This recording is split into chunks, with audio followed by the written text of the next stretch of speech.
Hello everyone, welcome to my channel. और कैसे हो आप सभी? आई होप कि आप सभी बहुत अच्छे होंगे और मैं भी बहुत अच्छी हूँ। और कल की बात से तो और भी ज़्यादा, क्योंकि कल की वीडियो में मैंने आप लोगों से बताया था ना कि सारा सब कुछ क्लियर हो गया है, तो बस अब कोई टेंशन नहीं है और बहुत ही निश्चिंत हूँ मैं।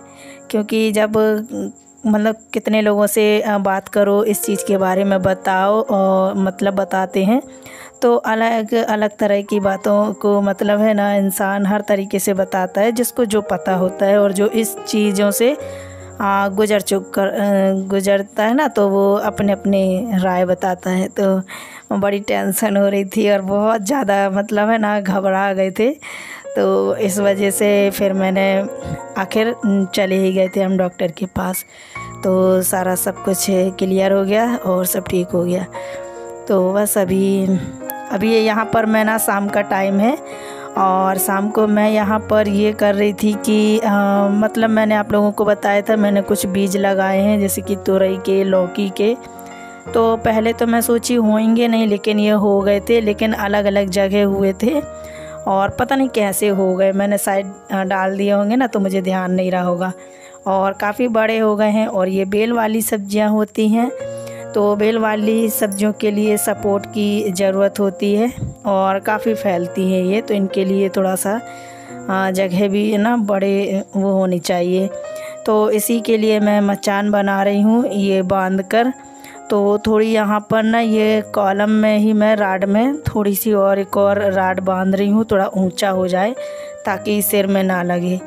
तो जहाँ यहाँ पर मैं बांध रही हूँ, यहाँ पर है तुरई का पेड़, तो उसके लिए मैं यहाँ पर कर दे रही हूँ। और जो अभी इस साइड मैं बताऊंगी आप लोगों को, जिस साइड लौकी का लगा है तो वहाँ पर वो आम में चला जाएगा, आम के पेड़ में।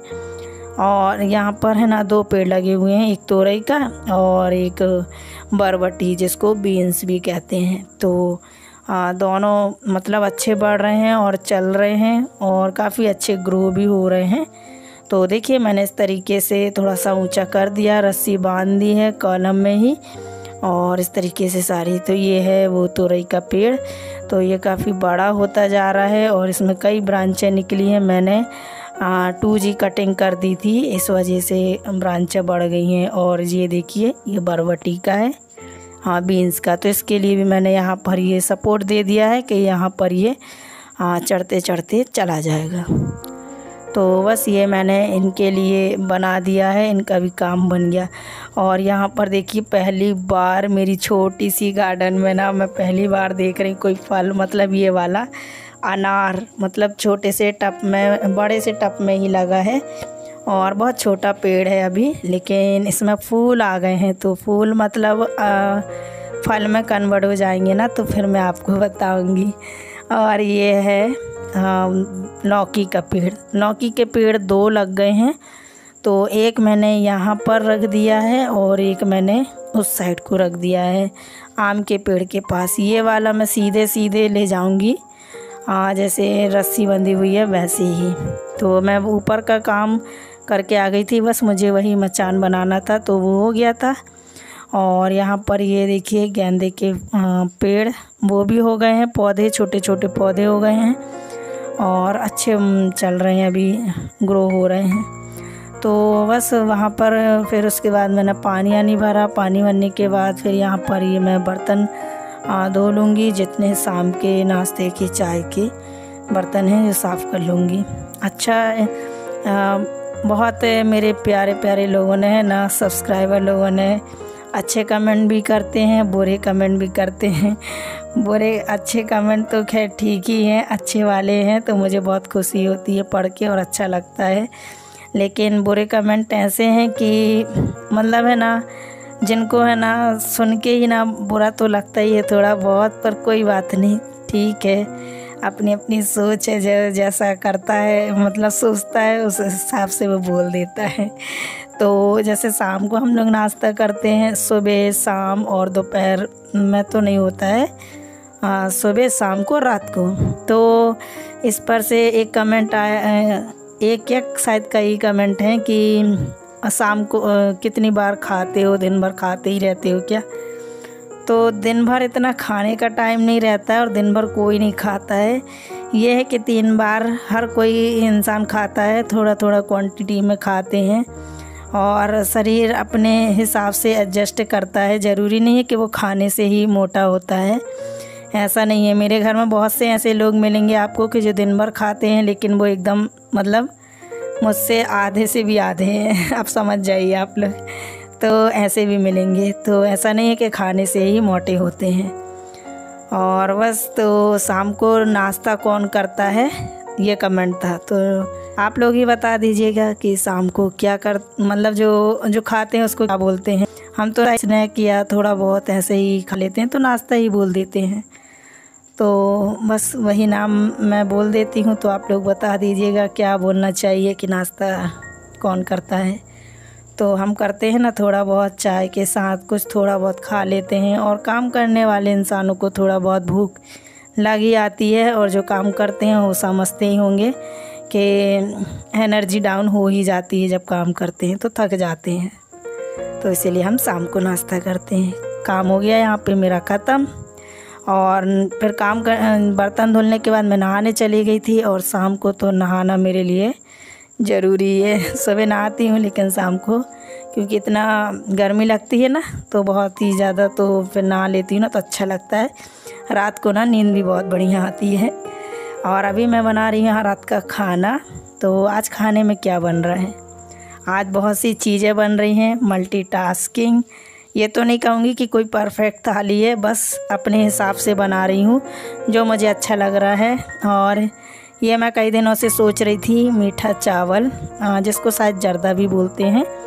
तो ये मीठा चावल मैं बना रही हूँ। मेरे पास वैसे अभी कोई चीज़ नहीं थी, लेकिन कितने दिनों से मैं रुकी थी कि मैं ये बनाऊँगी करके। इसमें काजू बादाम वगैरह जो भी चीज़ें लगती हैं ना, वो चीज़ों से बनाया जाता है। लेकिन मेरे पास अभी मैंने इसमें डाला है, कुकर में घी डाला 2-2.5 चम्मच भर के, और एक छोटी इलायची 1 और बड़ी इलायची आधी, उसको तोड़ लिया था।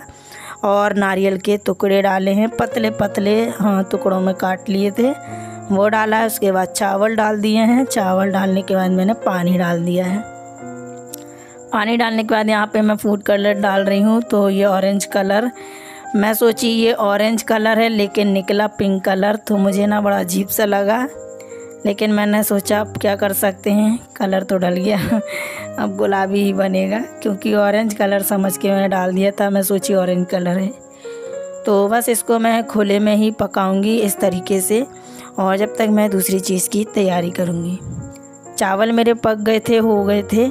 बहुत ही सिंपल सा ही मैंने बनाया, मैंने पहले ही बताया। जो चीज़ रहती है तो ठीक है, नहीं रहती तो कोई बात नहीं, मैं फिर भी ट्राई कर लेती हूँ। अब यहाँ मैं बना रही हूँ सोयाबीन की सब्ज़ी, बड़ी की, सोयाबीन की बड़ी की सब्ज़ी। सबसे पहले इनको फ्राई कर ले रही हूँ तेल में। उसके बाद मैं इतने सारा तेल नहीं डालूँगी, इसको कम कर लूँगी। तो मैंने फ्राई करने के लिए इसको डाल दिया था। इसी के साथ मैंने कुछ पापड़ भी सेक लिए, और ये बड़ी को मैंने पानी में भिगो दिया है, क्योंकि इसको धुल लूँगी। उस टाइम पे नहीं धुला था, तो मैंने सोचा ये धुल भी जाएंगी। यहाँ मसाला तैयार कर लेते हैं।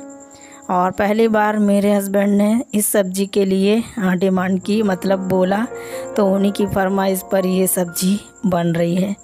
तो आज सुबह ही बोल रहे थे कभी कभी सोयाबीन की बड़ी की सब्ज़ी भी बनाया करो। तो मैंने सोचा चलो आज बना लेते हैं, आज ही बोला और आज बना लेते हैं। तो मसाले के लिए मैंने यहाँ पर 1-2 प्याज ली है, टमाटर लिया है, थोड़ा सा लहसुन, और इसी के साथ मैं डालूँगी रूटीन के मसाले। साथ के साथ अलग अलग मैं नहीं भूनूँगी, सब एक साथ डाल के और मैं भून लूँगी। तो मैंने ये थोड़ा थोड़ा जो धनिया पाउडर, हल्दी पाउडर और मिर्च पाउडर डाल दिया है। अब इसको अच्छे से मैं मिक्सी में पीस लूँगी, और साथ के साथ मैंने नमक भी डाल दिया है। तो बस अब मुझे कोई चीज़ डालने की ज़रूरत नहीं है। यहाँ पर मैंने तेल कम कर लिया था। तेल कम करने के बाद कढ़ाई में मैंने ये तेज़ पत्ता डाला है, थोड़ा सा जीरा डाला है, और एक आधी इलायची बची थी, वो भी मैंने इसमें, बड़ी वाली इलायची, वो मैंने डाल दी है। थोड़ा सा अच्छे से भूना है, मतलब कुछ ही सेकंड के लिए। उसके बाद मैंने ये मसाला डाल दिया है। मसाला भी भुन गया था अच्छे से। तो इसको चलाते हुए मैंने पकाया है 5 से 6 मिनट 7 मिनट तक इसको अच्छे से पकाया है। उसके बाद एक आलू डाला है, सिर्फ एक ही आलू मैंने डाला है छोटा। और ये सोयाबीन की बड़ी अच्छे से फूल भी गई थी, तो इसको पानी से निचोकर और मैंने इसमें डाल दिया है। अब इसको 1-2 मिनट के लिए अच्छे से भूनेंगे। उसके बाद मैं पानी डाल दूँगी ग्रेवी के लिए। तो अब मैं दोबारा से फिर से क्या करूँगी कि इसको मैं सब्ज़ी को कुकर में पलटा के और 2 सीटी लगा दूँगी। अच्छे से घोल मिल जाएगी और जो कसर होगी बड़ी को मतलब पकने में, तो वो पक जाएगी। तो इस तरीके से मैं इसमें पलटा के और सीटी लगा दूँगी। तो इससे ना बहुत अच्छे से पक जाती है, ग्रेवी भी अच्छी बन जाती है। और दूसरे साइड मैंने थोड़े से चावल भी चढ़ा दिए हैं, क्योंकि सब्ज़ी के साथ चावल तो चाहिए हैं, ये रसीली सब्ज़ी के साथ। और देखिए चावल भी बन गए हैं, सब्ज़ी भी बन गई है और यहाँ पर रोटियाँ भी बन गई हैं। तो खाना मेरा जो सारा है वो कंप्लीट हो गया है। और इतना सब कुछ किस लिए, तो बस कभी कभी हमें बना लेना चाहिए। ज़रूरी नहीं है कि कोई अच्छा त्यौहार या कोई स्पेशल दिन हो तभी हम बनाते हैं, ऐसा नहीं है। हमें हर तरीके से डेली कुछ ना कुछ अच्छा बनाना चाहिए, खाना चाहिए, क्योंकि हर समय एक जैसा नहीं होता है। तो अपनी अपनी खुशियाँ ना मनानी चाहिए, मतलब रोज़ डेली। तो क्योंकि मतलब मैं क्या बोलूँ अब, तो इसीलिए मैं ऐसे ही बना लेती हूँ, कुछ ना कुछ डेली बनाती हूँ। तो देखिए ये है हमारी थाली आज की, जो है तैयार हो गई है। और ये आप लोगों के लिए। तो बस ये मैंने कटोरियों से चावल को इस तरीके से मतलब बनाकर रख दिया है उसमें भर के, और मतलब कटोरी की शेप में दोनों चावल को, मीठा चावल और वाला चावल। और यहाँ पर पापड़ रख दिए हैं और रोटियाँ और ये सब्जी इतनी अच्छी बनी थी ना कि बची ही नहीं थी इतनी सारी सब्जी। तो सबको अच्छी लगी, सबको पसंद आई मैंने, क्योंकि इसमें ना बड़ियों को भून लिया था ना, इसीलिए ये बहुत अच्छी बनी थी। तो ये है हमारी सिंपल सी अच्छी सी और एकदम सुंदर सी थाली, रंग बिरंगी थाली एकदम। तो ये गुलाबी वाले चावल, अब पिंक चावल ही बोलेंगे इसको, क्योंकि ऑरेंज कलर तो मिस हो गया। और ये कल बनाई थी गुलाब जामुन, तो ये मैं इसमें ये भी रख दे रही हूँ। मीठा तो वैसे मैंने बनाया ही है, लेकिन ये भी रख देंगे तो हमारी थाली जो है परफेक्ट हो जाएगी, बहुत अच्छी लगेगी। तो आज का ब्लॉग यहीं पर एंड करती हूँ। उम्मीद करती हूँ आप सभी को अच्छा लगा होगा, और मैं मिलूँगी आपसे अपनी नेक्स्ट वीडियो में। तब तक के लिए थैंक यू, बाय बाय।